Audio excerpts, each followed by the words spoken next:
வணக்கம் ஃப்ரெண்ட்ஸ், எல்லாரும் அப்படி நல்ல சும்மா இருக்கிறீங்களா? நான் கௌரி கேட்குறேன். இன்றைக்கு கௌரி கிச்சனில் நாங்கள் பார்க்க போவது வடை ரெசிபி, உளுந்து வடை ரெசிபி.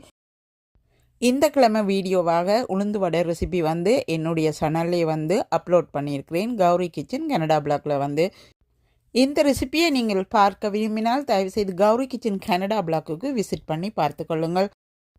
என்னுடைய ரெசிபி எல்லாத்தையும் பார்த்து எனக்கு சப்போர்ட் பண்ணி கொண்டிருக்கிற எல்லா உள்ளங்களுக்கும் மிகவும் தாழ்மையாக நன்றி செலுத்துகிறேன். மிகவும் ஆரோக்கியமும் சுவையின் நிறைந்த ரெசிபிகளை உங்களுக்காக தந்து கொண்டிருக்கிறேன். டிக்டாக்கில் நான் 1 மினிட்டுக்கு மேலே வீடியோ போடலாது, கஷ்டம். டிக்டாக்கு மட்டுமண்டு நான் வீடியோ மேக் பண்ணினேன் இருந்தால் நிறைய டைம் எடுக்கும். ஒரு வீடியோ எல்லா சேனலுக்கும் போட வேண்டும். முடிந்த அளவு நீங்கள் கேட்ட ரெசிபிகளை நான் தயாரித்து தர விரும்புகிறேன். நன்றி, வணக்கம்.